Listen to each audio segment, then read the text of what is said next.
Hola, buenas noches. Bienvenidos a una emisión más de Es probable que hoy muera. Hoy con una invitada muy especial. El tema se llama Intensivamente. Vamos a hablar con una persona que no solo vive intensivamente, sino que a mi forma de ver tiene muchísimo que decir desde el alma y el corazón con nosotros. Hoy está Estela Navarro. Buenas noches, Estela. Buenas noches, Jorge. Muchas gracias por invitarme, en serio. ¿Quién es Estela Navarro? Estela. Estela es tía, hija, hermana, médica, profe. Y trabajo en cuidados intensivos. Y bastante intensa, sí, eso no se puede negar. Sí, y que debe ser bastante intensa, Estela. Bastante intensa es que me gusta hacer muchas cosas al mismo tiempo. Me gusta lo complicado, me gusta lo complejo. Me gustan los retos o las cosas que se mueven. Claro que tengo mis momentos de completa calma, pero mi vida necesita como acción. Entonces, digamos que he tenido la suerte de poder escoger en la vida lo que tenía que ver como conmigo realmente. Sí, entonces ha sido bueno. Ha sido bueno. Esta era la idea de este programa y la gente que amablemente nos ve sabe es, yo le digo que sacar a la muerte del cajón. O sea, como así hay como que sacar muchas otras cosas, es enfrentarnos realmente a que si tenemos un don como humanos es saber que vamos a morir. Y al saber que vamos a morir, pues eso nos puede hacer muy consciente de la vida. Sí. Y una de las cosas que uno ve más por ejemplo, cuando uno maneja duelo o que escucha, hay un montón de tabúes, hay un montón de historias entre lúgubres, tenebrosas y amorosas en los cuidados intensivos, en donde el mismo gremio médico pues está como separado, cuidado intensivo médico, intensivista, médico de tal parte. Y la idea de este programa es pues saber que en todo hay una red, hay un lazo de amor que puede unirse ahí. ¿Qué es una unidad de cuidados intensivos?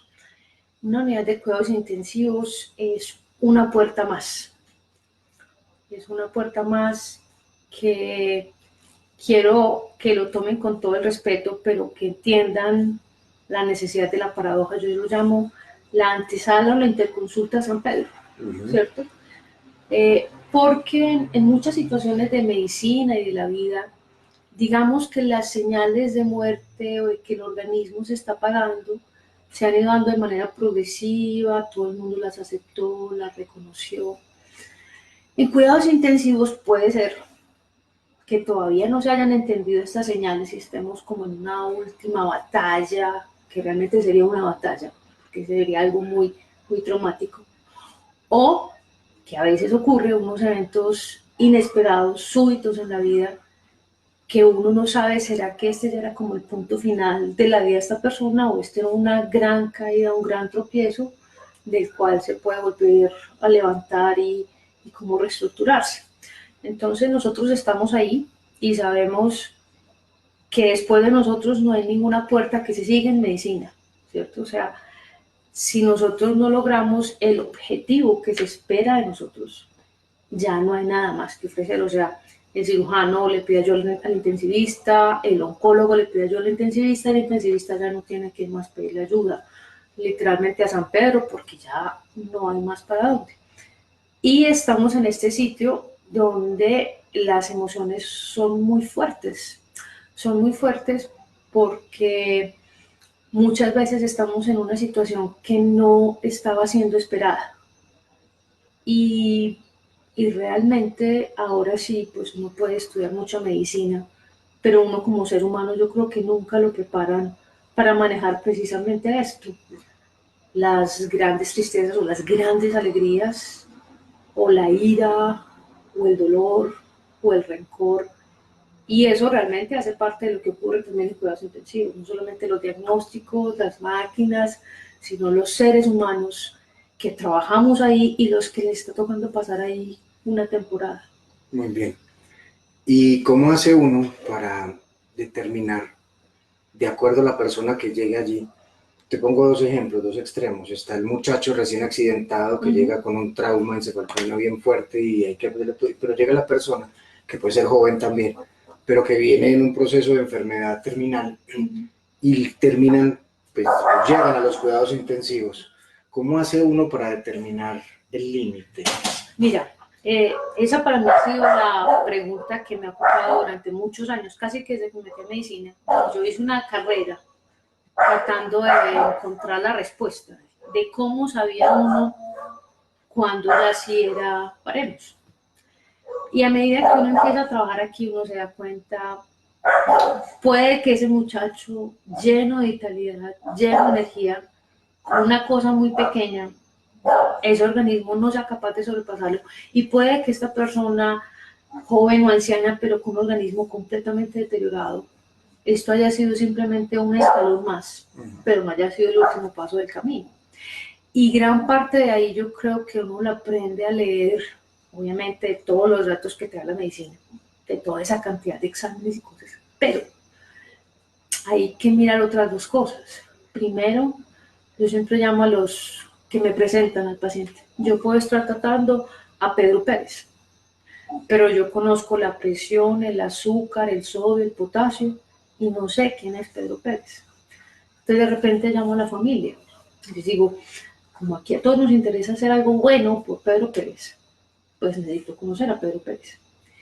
Y cuando te presenten a Pedro Pérez, entonces uno ya dice, ahora sí, este ser humano que está acá, ¿puedo ver que soy capaz de llevarlo a otro paso más en el escalón? ¿O realmente esta persona básicamente estaba simplemente dándose un tiempo para terminar? Y se plantea esta conversación de manera abierta. Hay una herramienta que yo uso mucho que es muy bonita. Yo pongo que todos hablen, pues y si quieren en serio, el portero, el vecino, porque realmente necesito conocer. Y quiero que me hablen de esa persona, qué ha hecho, qué quiere. Y después les explico yo técnicamente qué estoy viendo.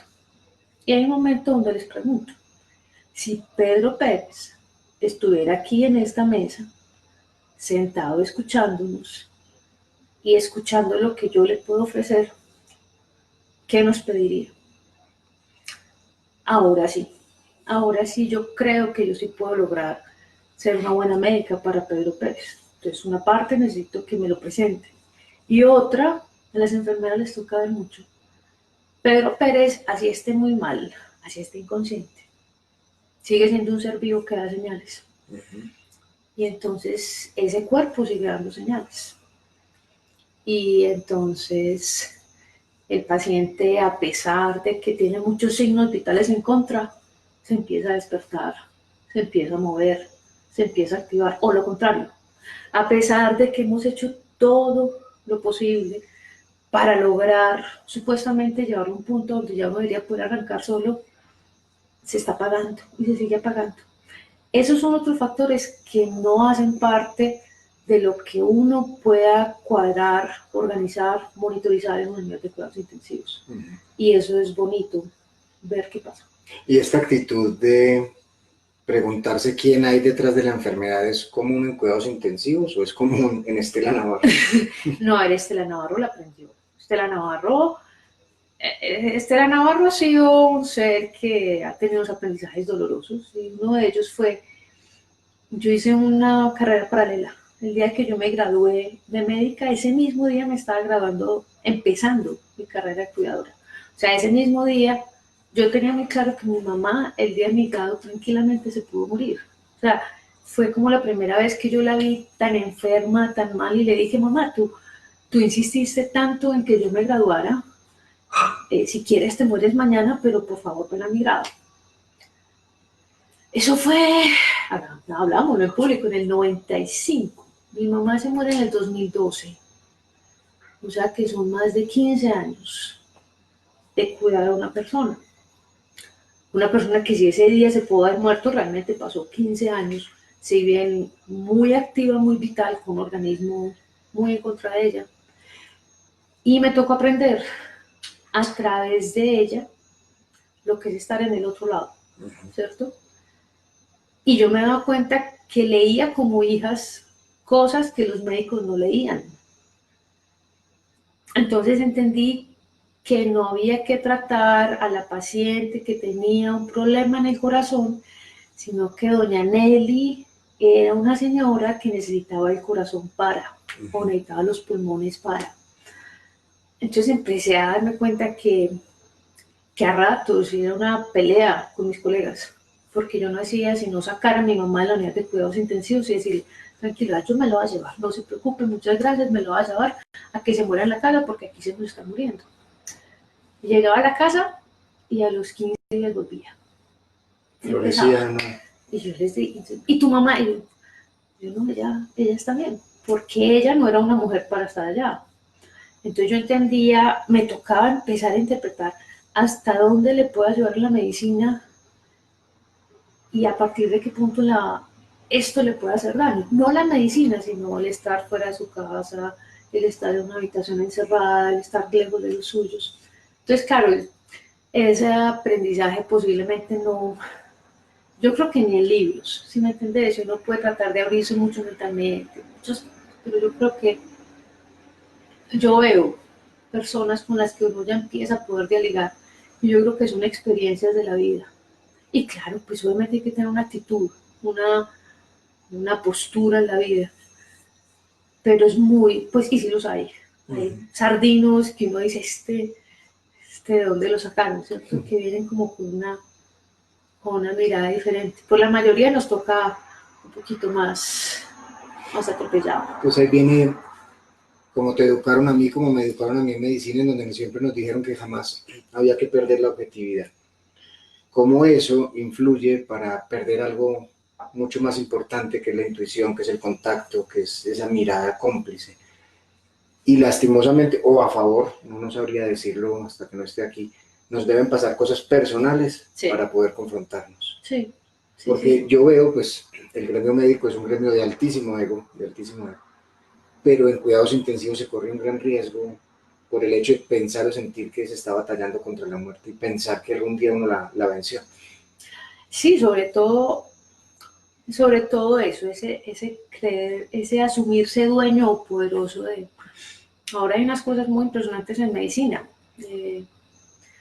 Hay un diagnóstico que es conocido, que es muerte encefálica, que son pacientes que el organismo sigue vivo porque están conectados a máquinas.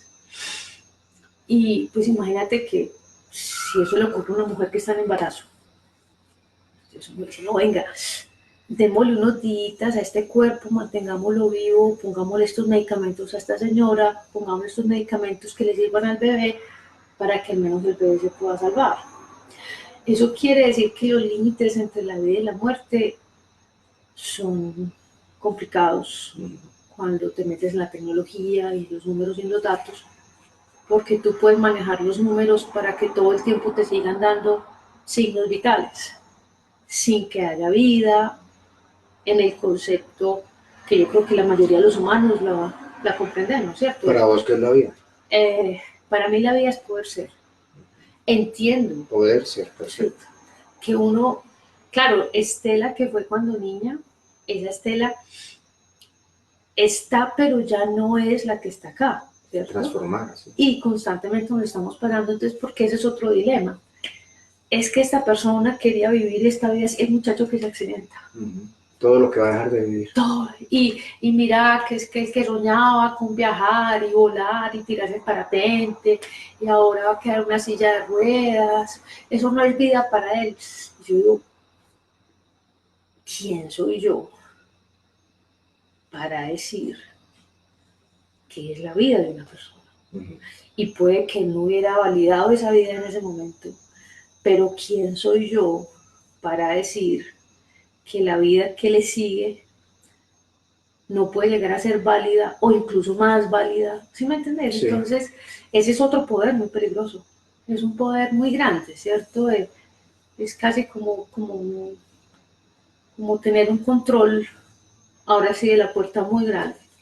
Pero un control tecnológico. Tecnológico.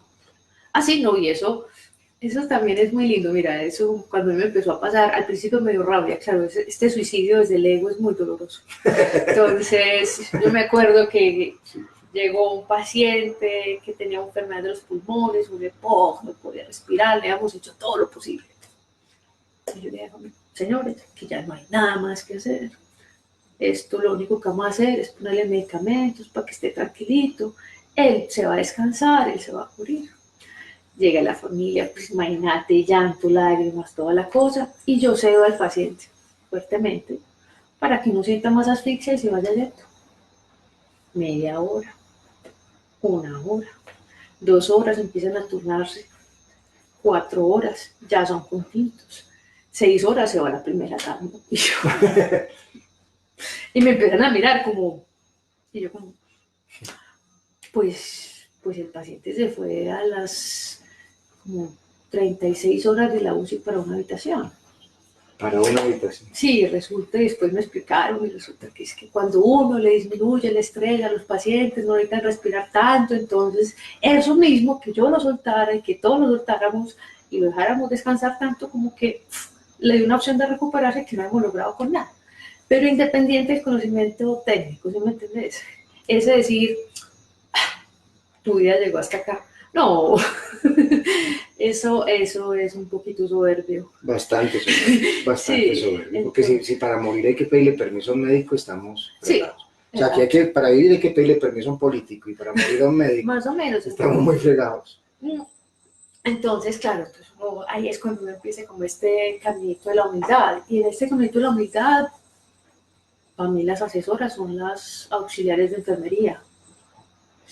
Porque las mujeres llevan tanto tiempo haciendo sin que nadie les haya explicado todo lo que ocurre detrás, que comprenden muchísimas cosas porque no tienen muchos sesgos, muchas posturas ya.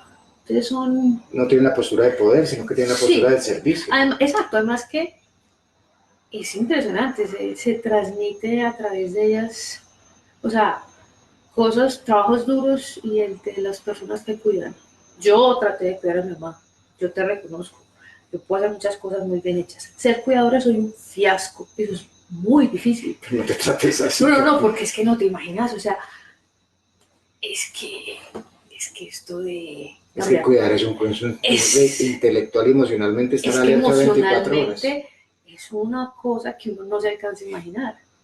Entonces yo dije, uy, y estas mujeres llegan todos los días. Todos los días. Pero es que la gran diferencia será, te hago una pregunta, estoy diciendo que lo sé, pero la gran diferencia será precisamente el contacto. Yo sí creo. Porque es que el médico ve al paciente, la radiografía, que lo ve aquí a través del aparato, de la radiografía.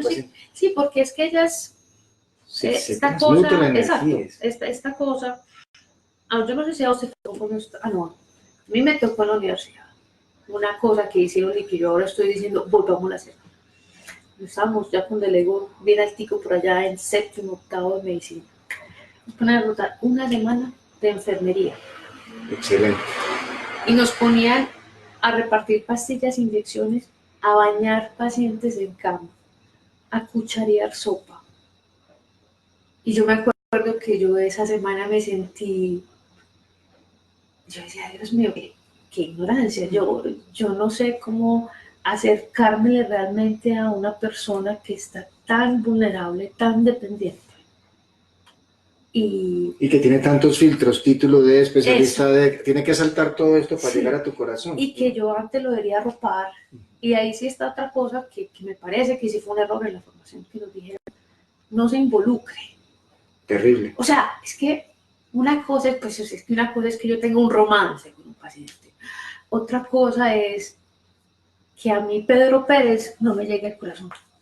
Porque si a mí Pedro Pérez no me puede llegar al corazón, ¿yo cómo hago para saber cómo le puedo ayudar a Pedro Pérez? ¿Cómo puedo ayudar a Pedro Pérez si yo no quiero que ese ser humano me toque? ¿Cierto? O sea, es realmente yo no estoy al servicio de la neumonía o de la Sí, es diferente tratar a una taquicardia supraventricular. Exacto, que a Pedro. Sí. Entonces, claro, esa para mí fue una gran barrera que me demoró mucho tiempo en pasar. Comprender que sí había que involucrarse. Es más, duele a ratos que uno dice, pero es un dolor del bonito. Yo no sé si puedo entender el dolor del bonito. Es un dolor que te crece, no que te destruye, no que te deja desvalido, sino que antes como que te da más herramientas. Alguna vez alguien me dijo esta palabra y a mí me gustó esta frase, no sé si te suena, es una nostalgia creativa. Sí. Es un dolor que sí te tumba, pero de ahí sale algo más. Claro. Siempre sale. Y sale, más. Entonces... Y que te da fuerzas para el que sigue, porque sabes, porque desde la mente racional sabes que vamos hasta para uno peor. Pero Sí. aquí ya hay como una Eso. ganancia, hay algo ahí que... Y entonces, si vos me preguntas, hay momentos de gran vulnerabilidad mía en ese caso. Pero si vos al mismo tiempo me decís, yo digo, yo saco de ahí una fuerza enorme, enorme, y saco una sonrisa, y saco ganas, y saco historias, y saco enseñanzas para los alumnos, y saco cosas que quiero hacer, porque precisamente yo creo que si uno las cosas no lo mueven, uno se empieza como a morir, ¿cierto? Entonces yo digo, no, no, no, o sea, la otra vez estábamos hablando con una que, yo no veo la hora de pensionarme, y yo decía, yo tal vez no tengo ganas de seguir haciendo turnos por allá, pero a mí un hospital, ¿cierto? A mí un hospital me... ¿Es tu vida? Sí, exacto. Pues, o sea, yo quiero estar allá, yo quiero estar allá y soy feliz allá. Y me ha costado, es emocionalmente duro, es duro, pero es muy bonito. Vamos a recapitular un poco que yo acostumbro a hacer una rondita de saludos y de preguntas que pueden haber ahí. La vida es poder ser. Sí. Nos acaba de hacer una de las enseñanzas con este paciente que estaba siendo sedado es cuando uno deja de hacer resistencia, sí, las cosas ocurren, y eso es un término muy oriental. O sea, si le resistís a algo, le das más fuerza. Pero si eso te acabas de decir, le dejé de hacer resistencia emocional y algo fluyó. Sí.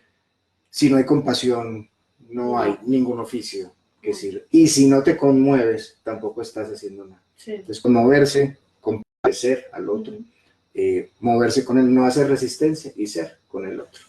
Vamos a saludar a Diana Isabel Arango, a Rosa Esperanza Piñeros, buenas noches Rosa, a Claudia Ramírez, hola Claudia, médica también, a Narango Lalinde, Victoria Correa, Liliana Correa, Beatriz Arrula, aquí estoy recibiendo tu regalo de amor, un saludo especial a Beatriz. Beatriz es algún día te la presentaré, un ser impresionante. Okay. Ha pasado por muchos duelos enseñándolo y hoy está pasando una situación para ella de mucho aprendizaje y que yo sé que le vas a enviar mucho mensaje. Dirvani Moreno, Berta Muñetón, buenas noches. Ana Milena Pavas, Vanessa Duarte nos dice, buenas noches, qué buen tema, me hacen recordar el tema de mi trabajo de grado, que era significado de la experiencia de vidas de pacientes que han estado en una unidad de cuidados intensivos. Y es impresionante todos los estudios y testimonios que encontramos de estos pacientes donde recuerdan luego de hasta 5 años su experiencia en cuidados intensivos. María Clara Giraldo, Karina Zanetti, María Ramírez, Ángela, pues muchas personas que nos van saludando. Juliana Bao Seferino, buenas noches. Quisiera saber qué piensa la invitada acerca de la eutanasia. Fácil, ¿cierto? Es un tema sencillo. ¿Qué pensás? Mira, eso, ya que esto se vuelve un programa personal, te diré, la única eutanasia que he hecho. Antes de los debates legales, muy sencillo, yo veía una finca como con muchos perros y yo ya era muy médica, muy intensivista. Recuerdo que un perrito se enfermó mucho, empezó a convulsionar y yo, técnica, eso sí, amante de perros, pero técnica, dije, ya no más, vamos a terminar esto, y fui, conseguí los medicamentos para hacerle yo la eutanasia al perro porque no quería como transportarlo tampoco así. Entonces le cogí la vena, toda la cosa. Yo le cojo la vena y este animal me mira. Yo, pues, listo, está bien. Y era un perro. Pero esa mirada, ahí está. Esa mirada, yo decía, si esto es un perro, yo... Y él no me miraba ni con temor, ni con miedo. Pero yo me di cuenta que ese no era mi papel. Mi papel es ayudar a vivir, cuidar a vivir, respetar la vida hasta la muerte, no forzar la vida. Pero sí me di cuenta que yo estaba más de ese lado. Y respeto mucho, honestamente te voy a decir una cosa, yo respeto mucho la persona que piensa tranquilamente sobre su propia muerte y es capaz de decir, yo prefiero morir así o así, me parece que es un acto muy valiente. Y me parece que esa persona merece que lo acompañe un ser, que lo respete y valore eso tan profundo, no como un solo acto de poner una inyección, sino como Que sea esa tan sagrado ese acto como exacto, el acto de la vida. exacto. Eso no va a aparecer nunca en ningún documento, en ningún formato. Eso es una relación de dos seres. Es una relación de un médico con un paciente porque es la manera más probable como se ve. Pero finalmente la relación de dos seres humanos. Eh, yo pienso que las cosas que se vuelven tabú hay que preguntarse primero, por qué está siendo tabú? ¿De dónde sale? Cuando uno se pone a imaginarse Grecia antigua, yo me imagino las guerras, las batallas. Me imagino dos hombres luchando en el campo que eran siempre los mejores amigos o amantes y que el uno quede mal herido en el campo y que le diga, amigo, ayúdame. Y amigo, ayúdame, Los matan. era mátame. Y te entrego, no sé, mi casa, mi ganado, mi mujer, mis hijos. Eso es un acto. Ese es el sentido de entrega de ese acto en cuanto a emociones. Ya los tecnicismos, pues entiendo la necesidad de cierta normatividad, pero a mí lo que me impresiona es el respeto que esto conlleva y el respeto que uno espera que haya de ambas partes, ¿cierto? Porque también se puede presentar aquel que te está pidiendo la eutanasia simplemente como para retarte, ¿cierto? Y que obviamente ya al momento final de la apuesta decidirá si se monta o no. Pero también puede estar el médico que tal vez desea sentirse con mucho poder sobre la vida o la muerte. Entonces, más que el acto como tal, para mí es como el proceso que se va llevando ahí. Yo lo pensaba mucho y me paro, me tengo que parar en la esquina donde yo me siento capaz, porque esto es una cosa que digo, esto es, me parece que es una cosa que merece respeto, más que críticas o señalamiento. Y me parece que toca entender muy bien que no es como una cosa para uno estar juzgando o criticando, señalando fácilmente. Entonces, estás diciendo una cosa, pues, para mí es básica el proceso, que estamos en un mundo en donde todo se asocia a ser un producto terminado. Sí. O sea, no vemos el paso entre A y B, sino queremos solo el producto final. Y si estás diciendo tan importante es ese proceso, es como pensar que sea un ritual. O sea, ritualizar las cosas es simbolizarlas en lo sagrado. En ese sentido, Estela, ¿para qué sirve morir en cuidado intensivo entonces si no hay posibilidad de ese proceso? Una de las cosas que al menos cuando uno tiene esa posibilidad en las manos y la entiende, es que si lo que va a pasar es que la muerte sea en cuidados intensivos, hay que tratar de permitir todo lo que se da alrededor de la muerte y hay que permitir que se dé. Entonces hay varias cosas, hay unos movimientos que son muy charros, vienen por ahí. Primero apareció toda la ética, la filosofía, y esto tuvo que pasar al mundo real. Entonces ahora está apareciendo el humanismo.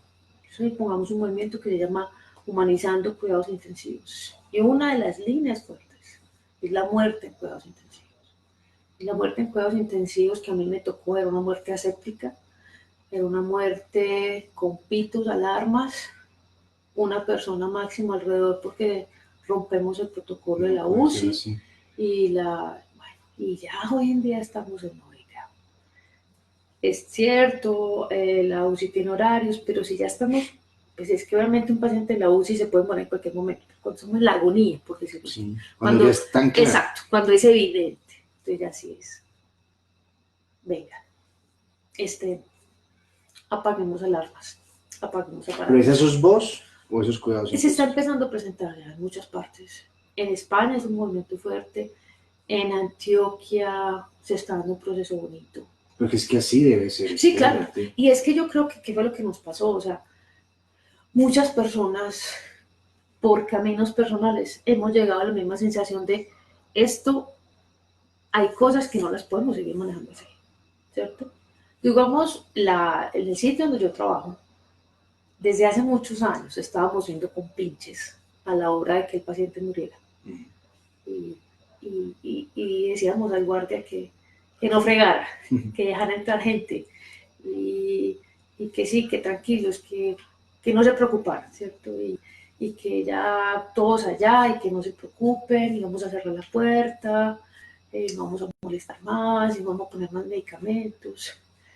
Y yo creo que muchos que estamos ahí lo empezamos a hacer de manera individual y ya se está viendo una cosa, como te digo, está siendo un poquito más global y es bonita y eso ha dado, es más, y si a eso vamos, eso es al lado de la muerte, al lado de la vida, está sacando los pacientes de la UCI con el ventilador al sol, al patio. Sí, precisamente eso te iba a decir, o sea, uno no puede estar 24 horas al día con esta luz indirecta, no hay posibilidad de volver a sentir la vida. Entonces, nada, yo soy, y tráigales el celular, ¿de dónde está el cargador? ¿Cierto? ¿Y usted quién quiere llamar?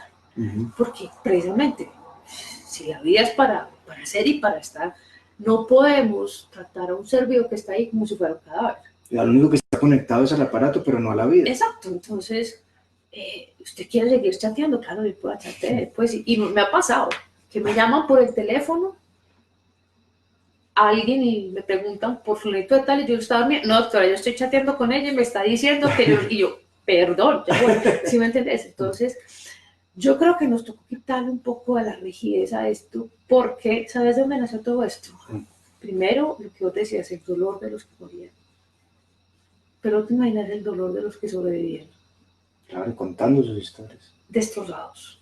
Y nosotros dijimos, todos supuestamente felices y orgullosos, porque ese ser estaba vivo y ese ser, y no ser fue mi mamá.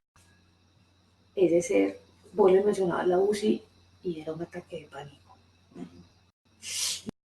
Yo no puedo creer que la vida le haya costado tanto a esta persona, que le haya generado tanto, o sea, que yo por hacerle esta cosa supuestamente buena, lo haya marcado de una manera tan fuerte que ya... Pues que ahí está el componente emocional, o sea, le cuidaste el órgano, salvaste el órgano, pero el miedo allí... Exacto, y ese pavor seguía, y esa película no para, y entonces nos empezamos a enterar de esas historias, y dijimos, no, venga, supuestamente creímos que éxito era que estuvieran vivos. Ahora nos tenemos que dar cuenta de éxitos, es que estas personas puedan volver a seguir en el mundo. Porque si estás diciendo que la vida es poder ser, sí. Si yo salgo de cuidados intensivos vivo, pero no soy, ¿de qué para qué salí? Entonces, esas cosas nos costó mucho y se fue por todas las líneas de conocimiento, desde el humanismo hasta los datos científicos.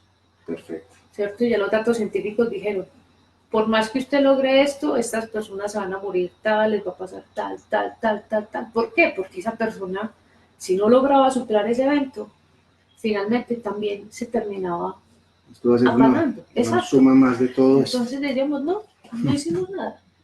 Muy bien. Nos saluda Luchi Londoño, Diana Pineda desde México, que esperamos estar por allá pronto. Un dolor desde la compasión, nos dice María Dolly Ramírez. María Olga Silva nos dice, como siempre, un magnífico programa, un abrazo inmenso para todos. Te saludan desde Bogotá, Estela. La mejor manera de llegar a otro y humanizar la práctica médica es conectar con tu propia vulnerabilidad, con tu ser humano y con tu corazón, nos dice Lili Pérez. Un abrazo de Caro GC, Giovanna Vargas Padilla, por todas las enseñanzas, gracias. Viviana Benavides, gracias a los médicos intensivistas, que si todos los médicos intensivistas pensaran así, ojalá todos pensaran así, la mayoría tienen mucho conocimiento, pero se convierten en robots sin sentimientos. Fuerte el asunto. Claudia Ramírez, como cuidadores debemos prepararnos para involucrarnos con el dolor de nuestros pacientes, porque con una inadecuada preparación nos perdemos en el dolor, la tristeza y la melancolía. Saludos de Claudia Mesa. Carlos Antonio Beltrán nos dice muchas bendiciones, no es casualidad encontrarnos, gracias. María Lucía Ruiz, Andaluz por mi vida. Ojalá le den esta educación, este tipo de conocimiento a los médicos y a los especialistas, porque uno tiene un familiar en UCI, lo que más espera es un excelente manejo. Muy bien. José Julián, hay que recordar que las UCI nos dan oportunidad para compartir con ellos. Tienen sus problemas que se han de resolver. Hay un paciente que vino acá al consultorio. Estuvo 7 meses en UCI. 7 meses tuvo su dificultad. Sí. No tenía una enfermedad terminal, pero tenía un duelo de UCI. Y él decía lo siguiente, ellos creían que yo estaba sedado. Yo creía que estaba recibiendo luz del sol, pero llegué al punto que me perdí, no sabía si era de día y de noche, pero mi voz no salía. Pero lo más terrorífico, decía él, es cuando yo de un momento a otro sentía que la maquinita hacía pi. Y yo no sabía si el que me había muerto era yo o el otro. O sea, a los 2 minutos decía, no, si estoy pensando si estoy muerto es que estoy vivo. Pero hubo 2 minutos previos en donde me estoy muriendo, vengan. Y él dice, y en esos 7 meses pudieron haber pasado eso 15, 16, 20 veces. Así que durante esas 20 ocasiones tuve un terror inmenso, en donde nunca nadie, yo sentía que estaban por ahí, pero nunca hubo nadie al lado diciendo, tranquilo que no es usted.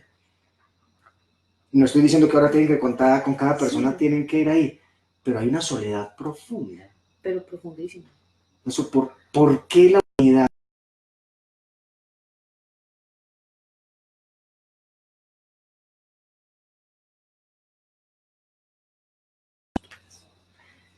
Hay un sitio que es incluso a ratos más deshumanizado, son quirófanos, cirugías. Y con lo que se dice en la cirugía. Exacto. Entonces estaban hablando de por qué se da esto. Tipo decano, filósofo, diciendo, ¿cómo hace un ser humano para llegar con un puñal aséptico y clavárselo en la piel de otro ser humano? Es necesario que lo deshumanice un poco, porque si no se congela. Qué fuerte. Y yo dije, uy, claro.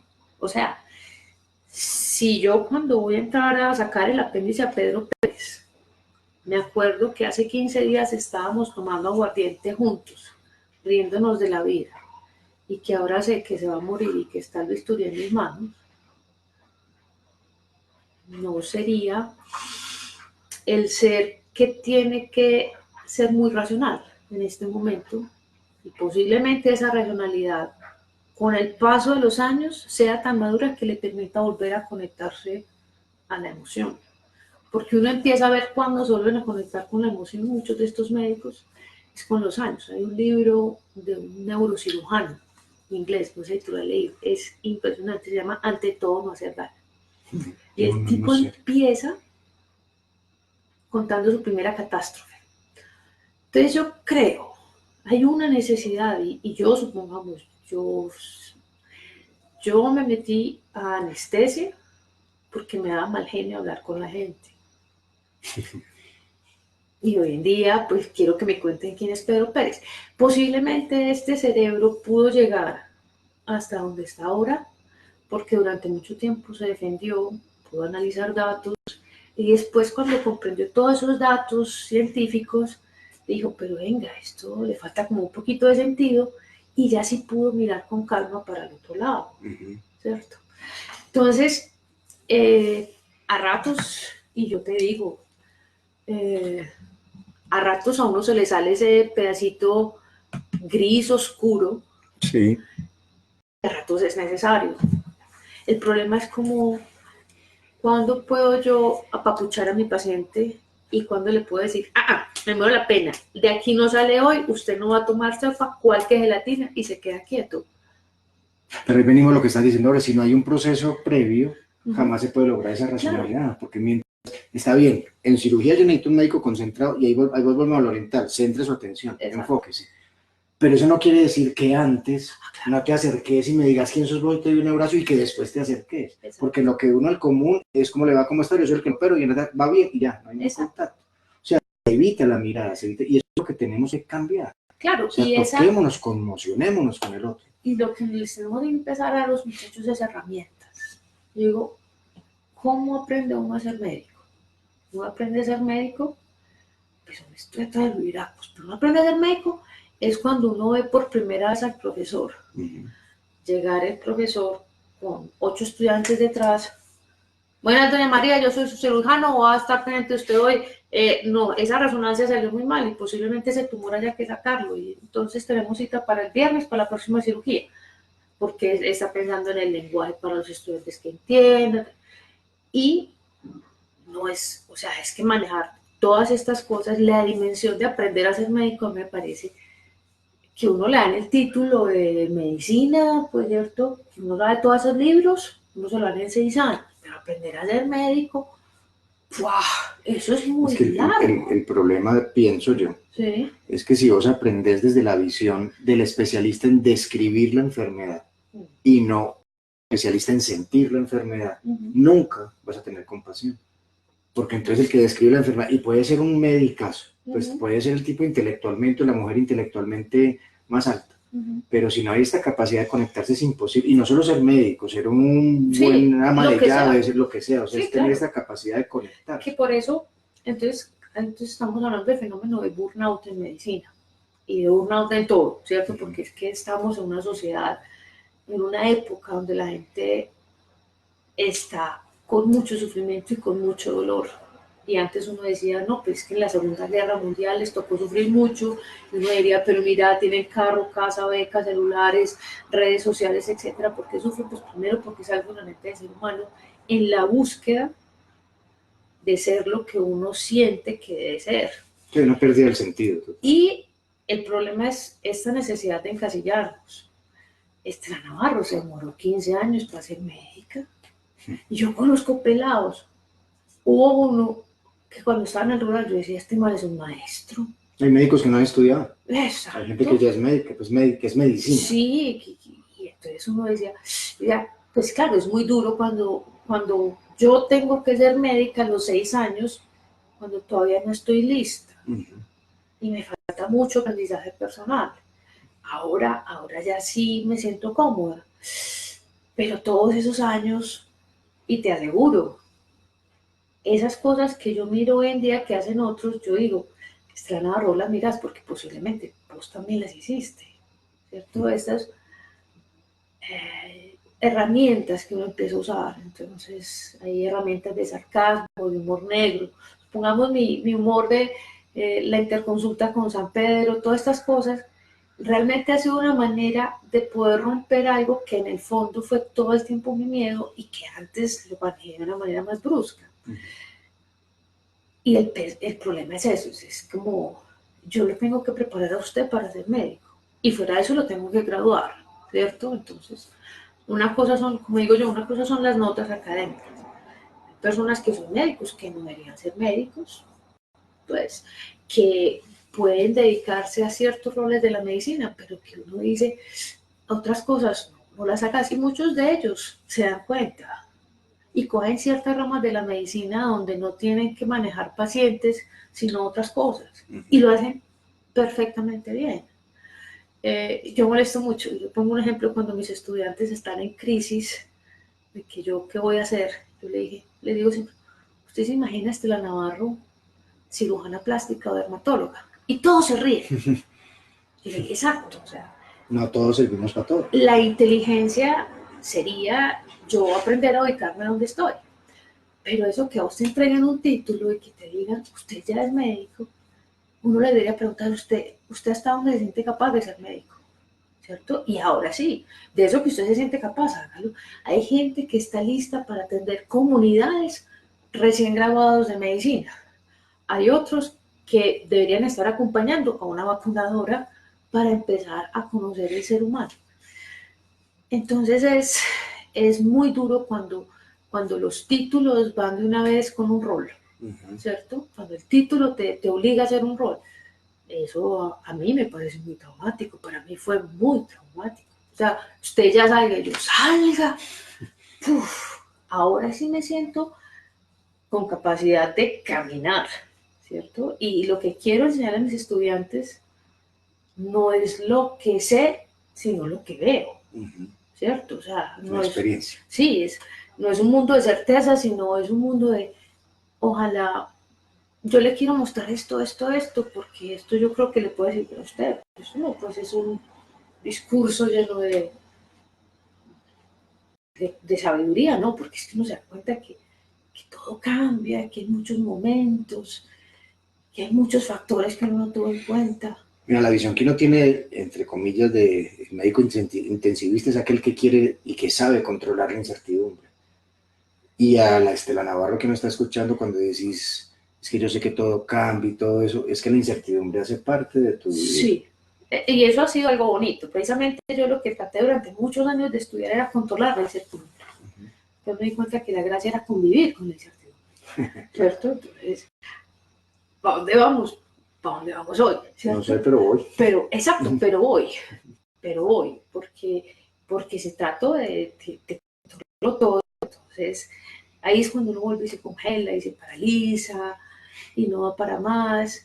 Y yo te digo, en este proceso que yo he tenido y que tengo la opción de mirar los procesos de mis compañeros, entonces yo veo como cada uno ha ido recorriendo su caminito.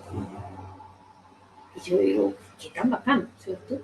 Hay puntos donde supuestamente nos separamos del todo, ¿y cuáles? A los años después nos encontramos por allá en otra ramal del río, que no hicimos, no sé cómo hicimos para dar otra vez juntos. Entonces, claro, uno empieza a quebrar todos esos dogmas de decir esto es cierto, esto es la razón, esto es yo no sé qué. Pero es un ejercicio de uno tratar de ser humilde todo el tiempo. Y honestamente, si algo sí me hizo daño el aprendizaje de medicina, fue creer tantas cosas que supuestamente era un médico, ¿cierto? Ese ser con tanto poder, con tanto conocimiento, en vez de mostrarlo como alguien vulnerable, con necesidad de comprender pero sin respuestas claras. Me hiciste acordar de un personaje que se llama Fidel Delgado, que te recomiendo que lo veas, un psicólogo español que habla del morir, de la muerte, un personaje impresionante. El hombre dice, sí, yo pasé por la facultad, pero ya superé el trauma. Sí, más o menos. Y ese es uno de los motivos por los cuales yo quiero seguir en la universidad. Porque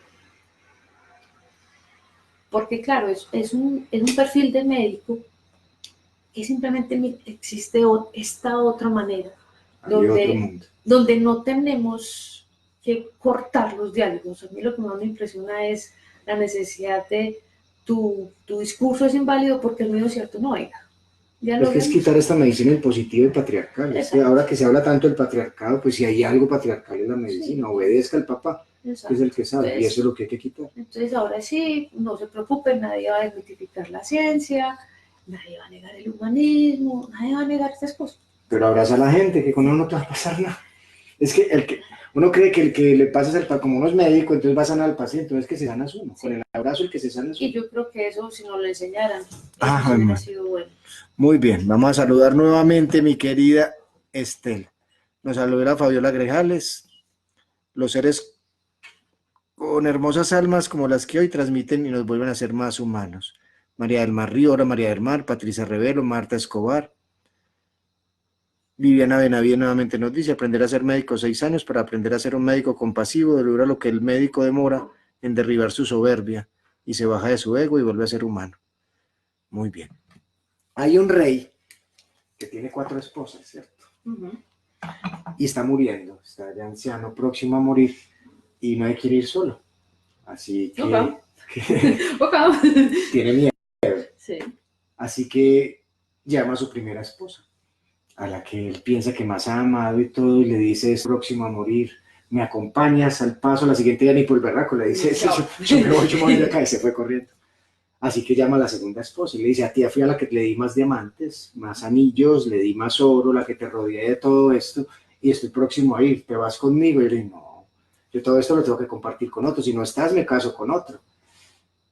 Llama a la tercera esposa y le dice, me voy a morir, ¿me acompañas al otro lado? Y ellos, esta persona, cuánto lo desearía, pero es que te acompaño hasta el funeral, y voy a arreglar el mejor funeral del mundo, pero hasta ahí te acompaño. Está ya desesperado cuando hay una voz que dice, por ahí una voz muy quedadita que le dice, yo me voy contigo. Y se voltea y mira, y ve a su cuarta esposa, raquítica, flaca, y se queda mirando y siente un dolor. Yo no te vi, nunca, no te vi, ¿te vas a ir conmigo? Sí, yo me iría contigo. La primera esposa es el cuerpo. A la hora de morir, lo dejas por completo. La segunda esposa son tus posesiones. O sea, por más que tengas, cuando te mueras las van a repartir, se va a ir por otro lado, se va a casar con otro, ¿cierto? La tercera esposa es tu familia y amigos. Te pueden acompañar hasta el funeral, hasta ahí. Y pueden ser muy queridos, pero hasta ahí. Y la cuarta esposa es tu alma. No la viste nunca, pero ahí siempre va a estar. La cuestión es, ¿por qué la tenemos que ver a la hora de morir? En cuidados intensivos y en Estela Navarro existe el alma. Sí, indudable. Indudable. Cuando yo digo yo veo a Pedro Pérez, yo creo que lo que uno ve es eso, ¿cierto? O a ratos hay una cosa que es muy técnica, muy médica en medicina, que es el delirio. El delirio es ese estado donde la mente temporalmente huye y que hay unas causas, ¿verdad? Y mi mamá, estando en la UCI, tuvo muchas veces delirio. Y yo aprendí que uno delira con lo que uno es. Entonces, en la finca había perros, entonces mi mamá ladraba.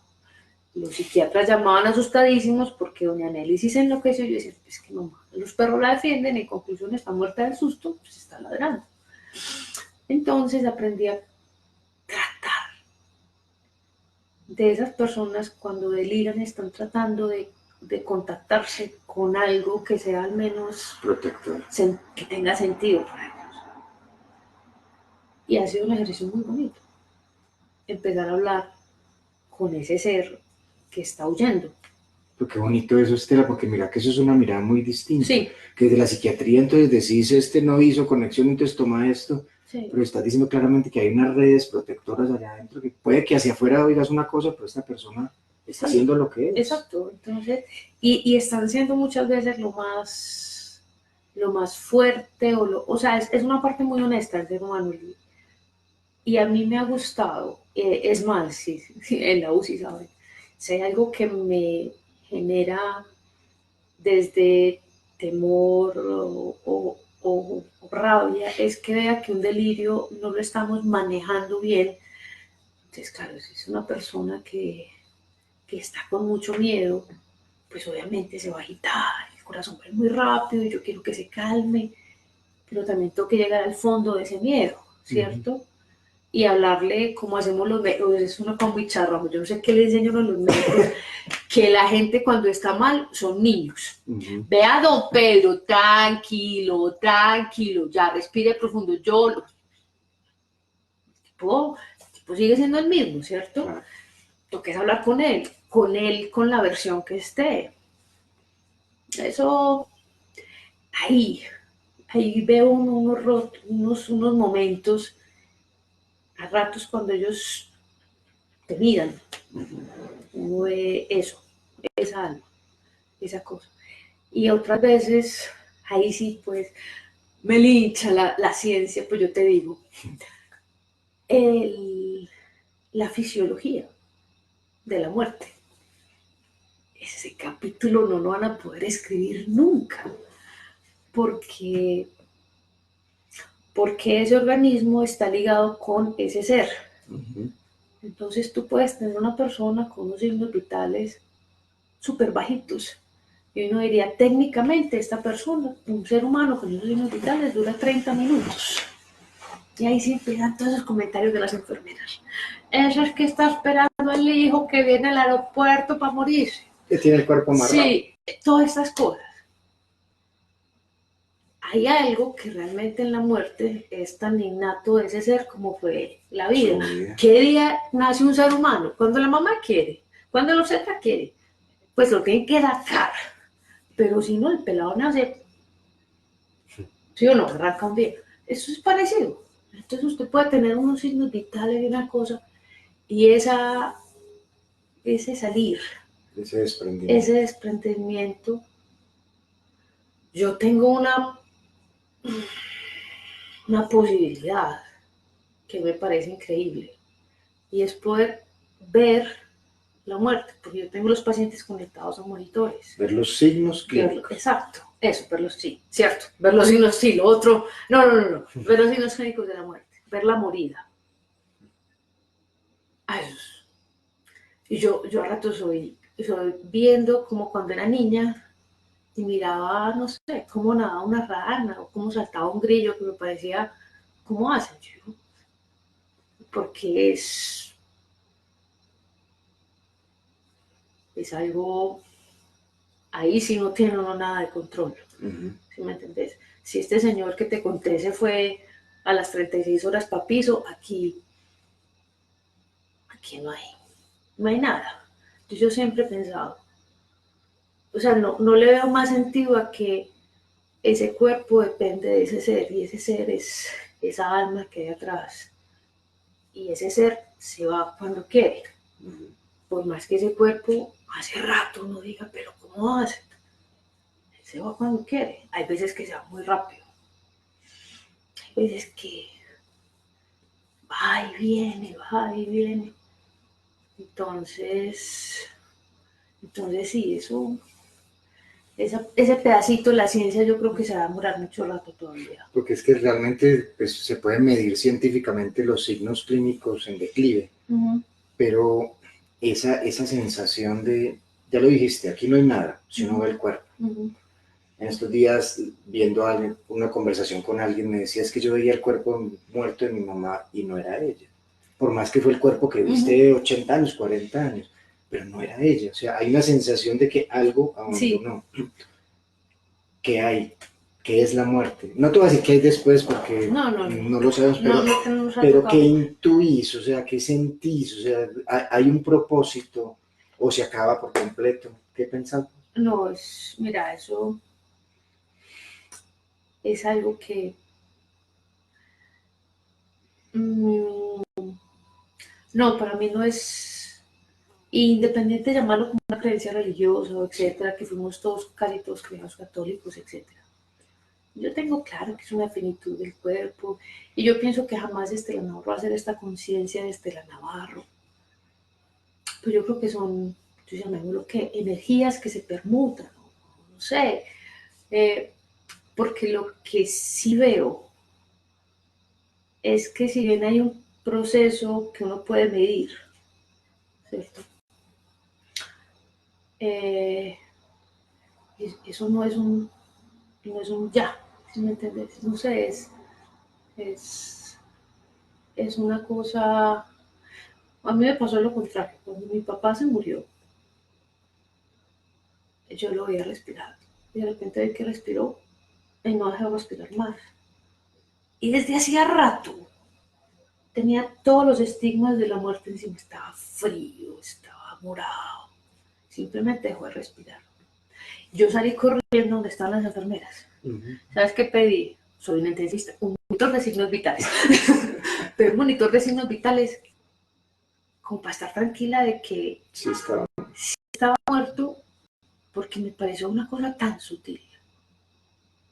O sea, me pareció un pasito tan pequeño, el dejar de respirar. Yo decía, pues, ¿cómo dice que esta mañana se murió? ¿Cierto? O sea, en un segundo ocurre un cambio para toda una vida. Exacto. Y claro, el proceso de los que seguimos vivos con respecto a la persona que se va, pues obviamente está ese momento traumático de la pérdida de la presencia, pero lo otro es un proceso tan gradual que a mí me deja como con ciertas inquietudes, ¿cierto? De cómo las personas siguen viviendo en uno, ¿cierto? Entonces uno se ve con los mismos dichos, los mismos gestos, la respuesta sin haberte dicho qué hubiera hecho mi papá, te llega. Eso será él, eso soy yo, esa es mi psique, esa es mi manera de controlar mi dolor o que sea. Pues afortunadamente estamos en un balance tal, esa creencia yo creo que es muy cómoda. Y que yo digo, pues hombre, si mi papá, las cenicitas, yo sé dónde están y todo, y tengo muy claro pues que yo no volveré a esa carcajada, pero hombre, ese viejo está acá, pues obvio. Y la mamá ni se diga, pues o sea. ¿Y si no vivieran ahí en dónde? O sea, sí, estarían en un limbo. Por eso yo le digo a la gente que el cielo, usted está buscando el cielo donde está su gente, está latiendo en ustedes, exacto, su cielo es su entonces, corazón, así de sencillo. entonces, en ese momento en el que vos te das cuenta que es que los seres, cuando uno se empieza a dar cuenta de las cosas que uno repite, ¿cierto? Entonces uno dice, no, esto aquí somos una cadenita, ¿cierto? Es Somos un una eslabón tras cadenita, uno tras otro. pero así pues como que aquí arranqué yo de cero y me voy y no queda cero. No, obviamente sí, porque yo vaya, una cantidad de cosas se van a ir, pero también hay una cantidad de cosas que incluso quedan y crecen, que es lo más increíble. O sea, las cosas, te voy a contar una historia. Por favor. Mi abuelo quedó huérfano a los 12 años, o a los 14, y era uno de los mayores. Entonces, en esa época, pues, los chicos que se quedaban huérfanos se los entregaban a la familia, entonces se lo entregaron unos tíos, y le entregaron al menor, a Benjamín, que era el bebé que era, pues, muy recién nacido, meses más. Mi abuelo me contaba a mí cómo él se iba a llorar debajo de los carros, su tristeza, porque, pues claro, tenía que cuidar a su hermanito, entonces él ya era el adulto.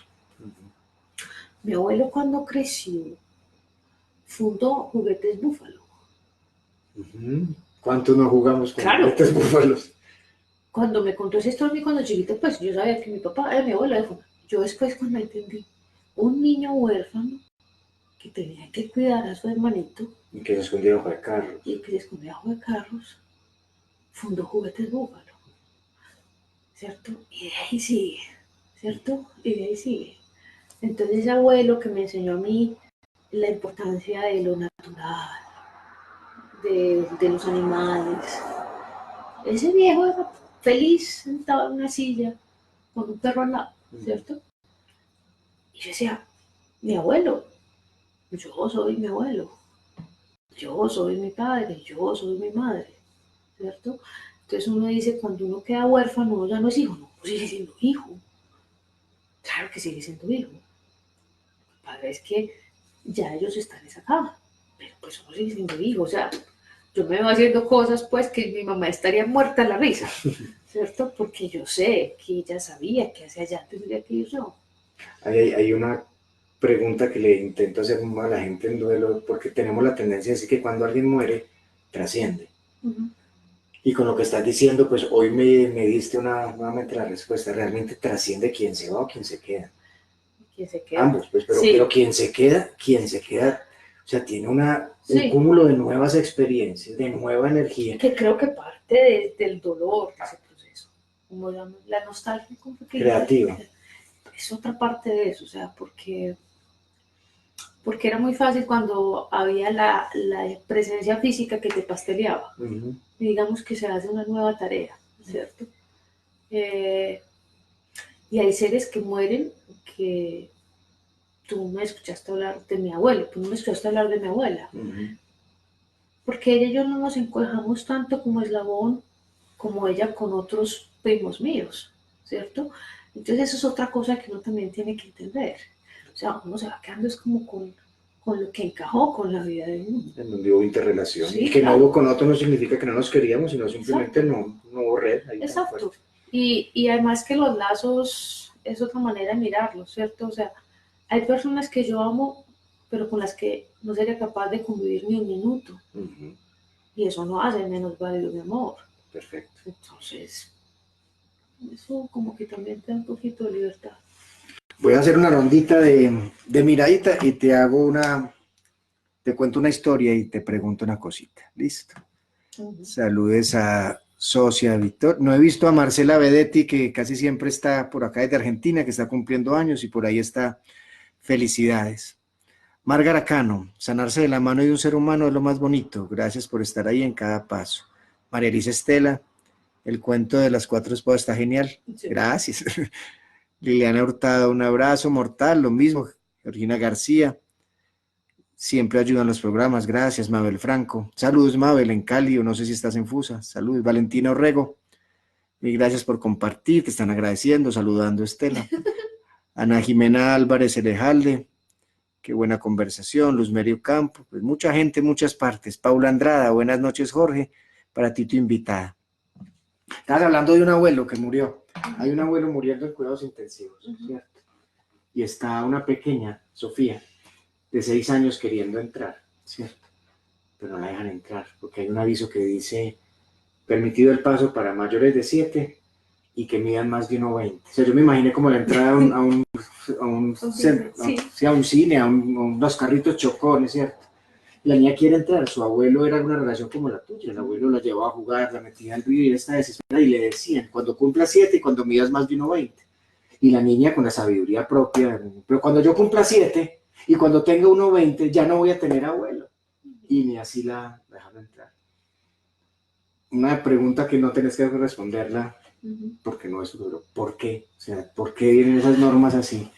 Y segundo, ¿qué pasa con los niños? ¿Por qué no los dejamos estar ahí? O sea, sería tan diferente nuestra visión de vida y muerte si durante esos eventos adversos hubiera habido alguien que nos llevara. Sí, va a ocurrir, pero aquí estoy. Te cuento la segunda para poder responder la primera.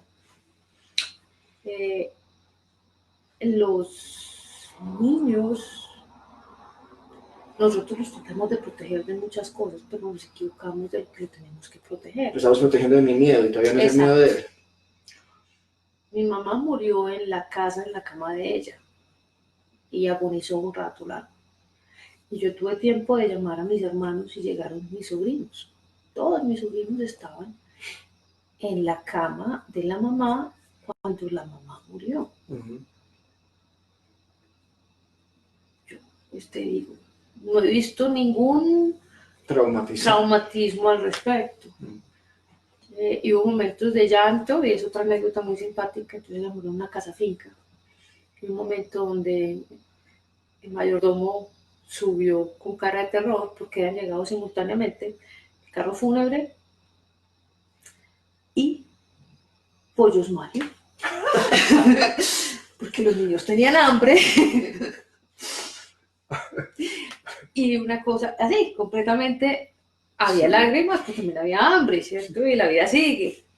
Pero claro, el temor de nosotros, y me acuerdo como, y los niños, pues me acuerdo de mis compañeros, y los niños ven, y yo sí, no, aquí, pues lo más de psicólogos estamos los adultos, pues los niños, yo los vi súper tranquilos. Yo creo que cuando nosotros apartamos la muerte de lo cotidiano, porque eso fue lo que hicimos, vimos la muerte de una escena pornográfica, pues... Y ahora ética. Exacto, fuera de eso, sí. Entonces la volvimos una cosa temible y entonces los tabús toca ocultárselos a los niños. Siempre está la creencia de que el niño se va a traumatizar. Yo, pero no, pues que le explican que el perrito, que el gatico, que el huevito, que la gallina, que el pajarito, que la lombricita. Esto es, ¿cierto? Esto es. Y las preguntas que hacen son inteligentísimas. Además, que ellos mismos nos dicen que quieren, y a mí me ha tocado. Llegan con niños a la UCI, el papá, el abuelo agonizando, y la mamá, yo quiero que el niño entre, y yo veo la cara del niño y está aterrado, yo, aquí nadie va a entrar si no quiere entrar, y el niño te lo agradece, y te dice desde, yo quiero acordarme del papá o del abuelo como era, hasta yo odio los hospitales, y pues claro, entonces yo creo que es una cuestión de uno darle la opción a los niños de hablar y escuchar, y no solamente a los niños, hay muchas personas que deben estar ahí y otras que no deben estar. Y en serio que yo molesto mucho con el vecino y el portero, pero me he dado cuenta que a ratos son dentro, exacto, de nuestra cotidianidad, son seres fundamentales. Entonces, yo entiendo que en la ciencia se mide, se cuantifica, se analiza, se razona. ¿Qué le preocupa a uno como persona que está acá? Primero, complicaciones, no sé, biológicas, infecciones, contaminaciones. Y segundo, hacer más daño. Entonces, pues las primeras se pueden resolver técnicamente, casi siempre. Y pues cuando no se puede, es que no se puede ni para el niño, ni para el adulto, ni para nadie. Sí. Pero eso es muy raro. Y las otras se solucionan con el diálogo. Se solucionan con el diálogo. Entonces, yo creo que uno se va volviendo como entendiendo. Estos son cosas de momentos. ¿Y qué tiene que decir uno como una persona que tiene un poquito de responsabilidad más allá? De vez en cuando ir a decirle a uno, ah, jefe, ah, miren este niño, ah, venga, ¿cierto? Y eso, pues claro, eso va entrando, ¿cierto? Y eso va calando. Yo sí tengo que reconocer el cambio de las UCIs hace 15 años a lo de hoy. Honestamente ha sido en muchos aspectos muy positivo. Ha sido una necesidad de abrir las puertas porque sí nos dimos cuenta que teníamos los pacientes secuestrados. Tuve un problema con un compañero porque yo decía que cuando un paciente en la UCI pedía la muerte había que pensarlo muy bien. Cuando decía no más, decía ¿por qué? Porque es como un secuestrado. Me miró. Es un señor al que lo tienen en una cama a la cual le toca estar ahí porque le toca. Amarrado. Amarrado. Amarrado. Con un guardia, literalmente. Porque si se para, lo regaña la enfermera. Le puede tocar la enfermera que más odie. Puede ser racista y que le toque a la enfermera gorda negra. Así con todos los estigmas lo quiero presentar. Y yo ser un ser humano racista y esa es la señora que me va a lavar a mí el día de hoy. Y fuera de eso me chuzan cuando quieran. Y cuando tengo hambre no me dan comida. Y cuando me dan comida ya está fría. Y no me dejan comer lo que yo quiero. Y no me dejan hablar con las personas que quiero. Porque me dejan entrar a mi esposa y a mis hijos. Y yo realmente me la entiendo muy bien. Es con el socio de mi empresa. Pero él no puede entrar porque no es familia. Y no puedo hacer nada de lo que me gusta porque tengo que aliviarme primero. Y decirme cuál es el sentido de la vida después de 3 meses de estar ahí. Y si a mí me dicen y yo estoy secuestrado, si usted se quiere volar, tiene 2 opciones. Se tira por ahí, se lo come la jungla viva, o yo le pego un tiro en la espalda y yo digo, pues maldita sea, al menos Lo intento. Entonces yo decía, mucho cuidado, en serio, porque cuando escuchemos una solicitud, y no solamente en la UCI, pero en la UCI sí porque es muy denso. Cuando alguien nos diga no quiero más, pensemos de dónde sale ese ya no más. Porque si es un reflejo de lo que estamos haciendo, tenemos que hacer como hacemos con mi mamá. Señora, usted es libre. Usted es libre. Tranquila. Mucha suerte en la selva. No la vamos a poder cuidar. Y poder encontrar algunos su camino y otros se van a morir tranquilos, pero libres. Entonces... ¿Vos conoces al médico John Jairo Vargas? Sí. De dolor y cuidado paliativo. Yo recuerdo lo escuché alguna vez diciendo que visitó a una persona y que lo primero que le dio esta persona sin conocer, la primera vez que lo veía, le pidió la muerte, le pidió la eutanasia. Y que a él eso lo conmocionó, era de los primeros pacientes que veía en su proceso de dolor. Y se pone a averiguar quién es Pedro Pérez detrás de eso, y ve que es un hombre que lleva 3 o 4 meses con un dolor que le dijeron que es incurable, que no lo pueden manejar y que lleva todos los días gritando de dolor. Así que empieza a hacer ciertos movimientos médicos, el hombre merma su dolor, y después cuando ya está en otro estado de conciencia, le pregunta, ¿me recuerda que usted me dijo que lo matara? ¿Yo? Le dice, ¿Yo? ¿Cuándo le dije yo eso? Entonces ahí viene una cuestión, ¿en qué medida mi nivel de sufrimiento me lleva a ver la muerte como una opción? O sea, en vez de seguir en cuidados intensivo, mátenme para poder salir de alguna manera. Y en ese sentido es casi como vencer a los médicos. O sea, ustedes no van a poder conmigo. Se vuelve un problema de ego. ¿Pero por qué ocurre eso? Por la cero comunicación. Claro. Y por eso yo decía, es que es muy difícil tratar cuando yo no comprendo ese ser humano en ese contexto. A mí se me hace muy difícil. Ocasionalmente me toca. Este muchacho vino desde San Andrés Islas, no vino con familiar, ya un mes con un tubo en la garganta. Me puede dar el nombre, apellido completos, el trabajo, y yo no tengo idea de este ser humano que a mí sí.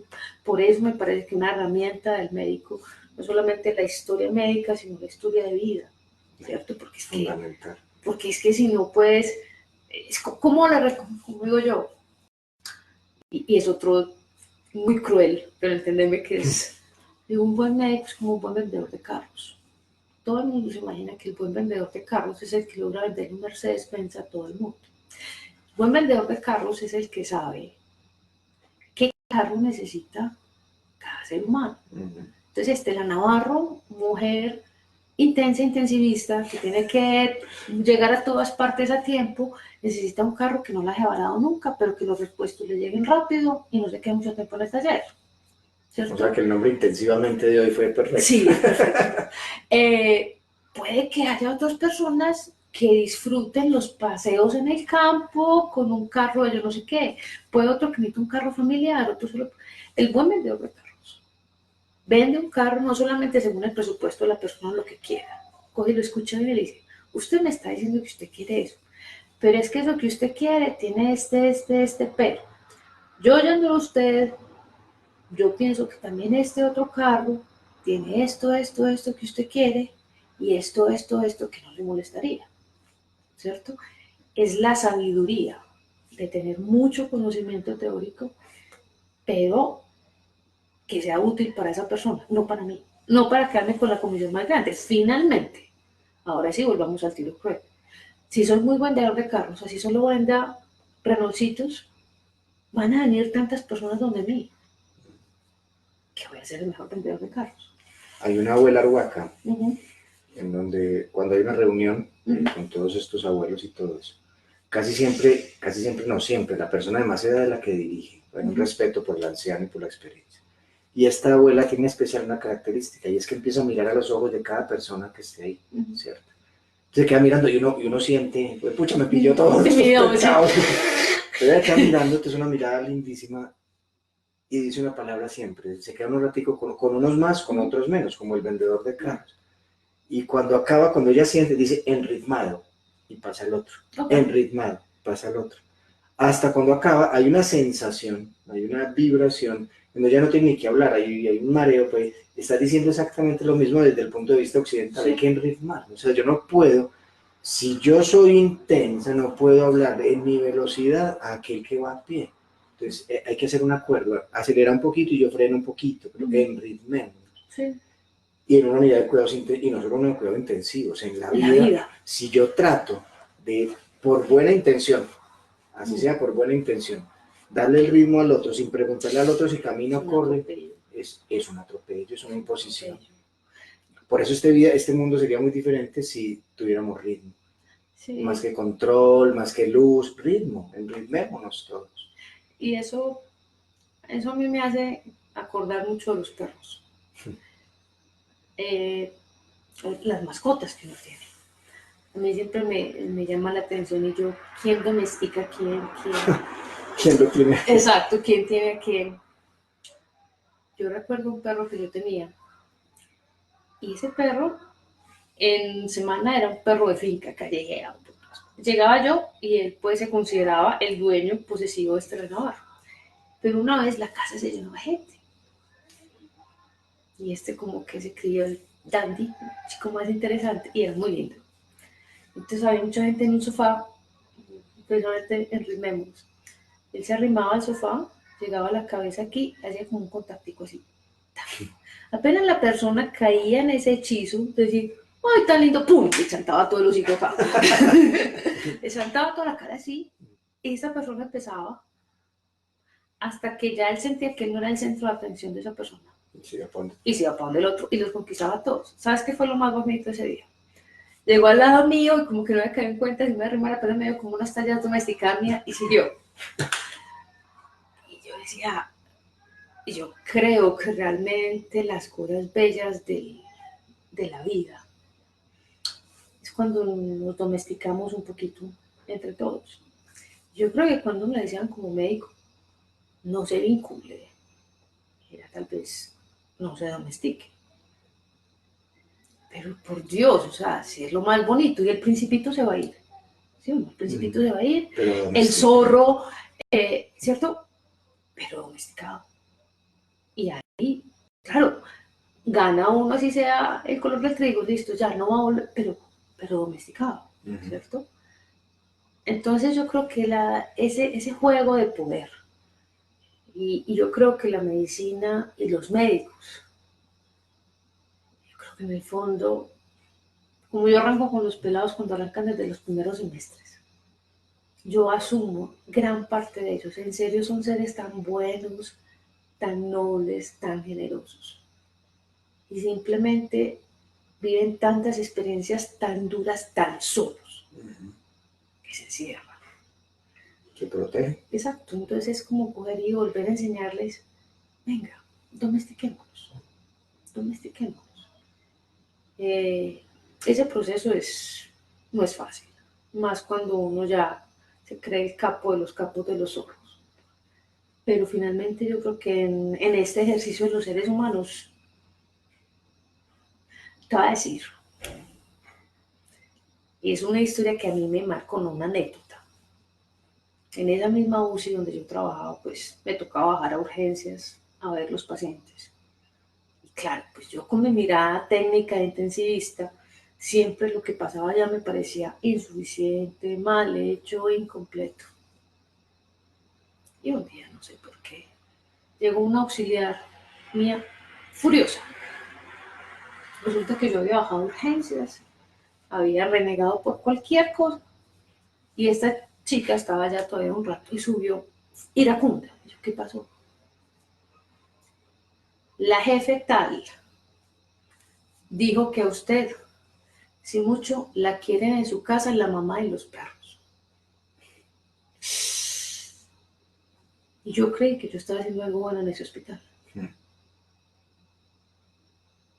A mí eso me marcó.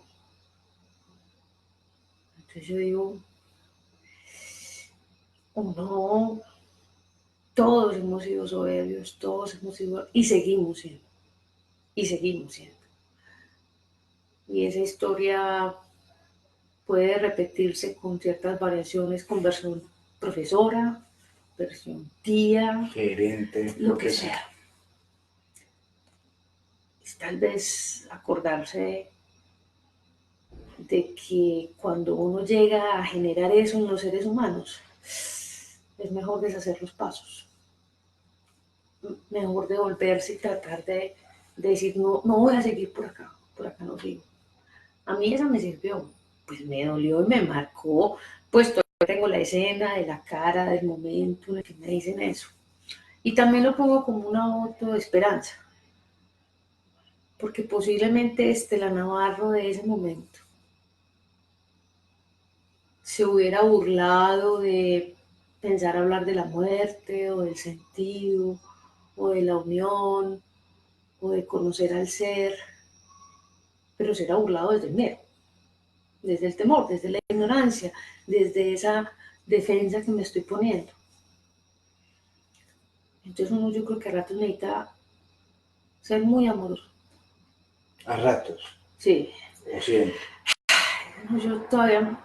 Es que ser amoroso no significa andar abrazando. No. Uno puede ser amorosamente fuerte y siendo el otro no me jodas. Sí, no, claro. No, y ese es el amoroso más, ese es el amoroso más importante. El amoroso del límite importante. No, yo, sí, es que no es un soflán.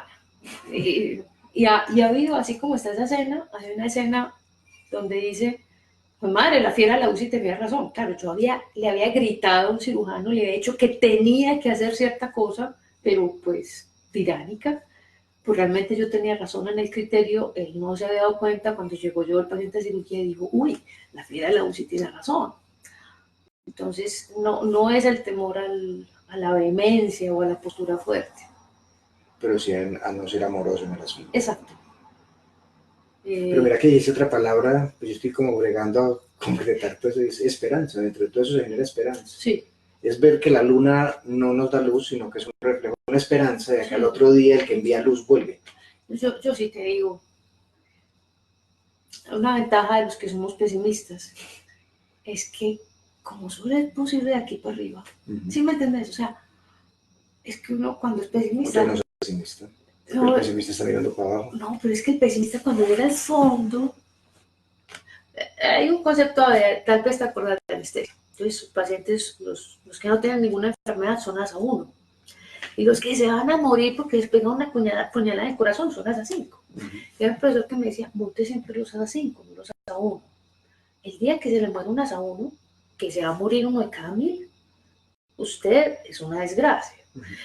Si se le muere a las A5 se iba a morir, pero si se salva, usted es un genio. Entonces yo me fui para el lado de ese extremo, de lo más, donde realmente todo era difícil. Y claro, cuando vos decís, es que estoy en la UCI y aquí no sigue nada más para allá, y lo que pase de aquí ya no puedo manejarlo, todo lo que te queda de vida es positivo. O sea, todo es positivo, todo es ganancia. Por Todo. eso el positivo del vaso medio lleno, Uh-huh. el negativo medio vacío. Y el realista toma el agua, mija. Sí, pero existe otra opción. El pesimista que tiene el vaso vacío dice, ahora sí me pueden echar agua. Sí, señor. Muy bien. Saludamos ya para ir finalizando, mi querida Lorena Guinar desde Argentina. Gracias por estar siempre, Adrián Vargas. Lo espero, Adrián, para grabar meditaciones, María Dori Ramírez. Bella conversación, gracias a los dos. Cada día la formación médica se interesa más en la compasión y la humanidad. No se puede señalar la falta de compasión en la mayoría del gremio, dice José Julián, que es médico ortopedista. Muy bien. Intentando unir en espiral todo lo que nos has dicho, que nos has enseñado mucho. Poder ser, sí, es estar vivo, sin compasión y sin conmoción, ¿no? Sin diálogo, sin comunicación. Hay que sentir la muerte para apreciar la vida, hay que estar parte de... Hay que ver la vida en todos sus... No es que tengas que estar en el suelo, pero hay que estar en todos los... Algún día estarás en el cielo y tendrás humildad para bajar. Algún día estarás en el suelo y tendrás la grandeza para subir, y intentar combinar los dos. Pero ante todo, ¿sabes qué te quiero agradecer? Porque hablaste de tu perro y lloraste. Te saliste del rol, te saliste, o sea, estás diciéndonos que hay cosas más allá de ser técnica, de ser científica. Hablaste de tu mamá y te conmoviste, trajiste a tu abuelo y aquí lo vimos todo. Te demostraste que eso es lo que te conectas, o sea, en cada paciente un poquito de tu perrito, de tu mamá, y ahí dejan de ser pacientes y pueden hacer pinches que por cuestiones de la vida hay un rol que le hace creer a uno que uno puede, pero no, uno es. Y de verdad te agradezco porque yo sé y te doy una excusa para este programa. Hace poco alguien me escribió por estas redes sociales quejándose de que en una unidad de cuidados intensivos su abuelo murió de una manera indigna, que los médicos completamente inhumanos, que verlo morir amarrado, sufriendo, la marcó para siempre.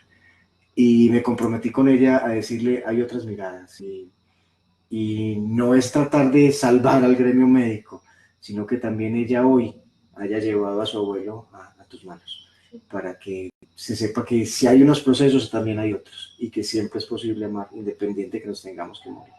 Gracias a ti. Gracias, por el espacio. Y a todos ustedes que nos acompañaron, que disfrutaron, ojalá, como yo, la sabiduría y el alma de esta persona.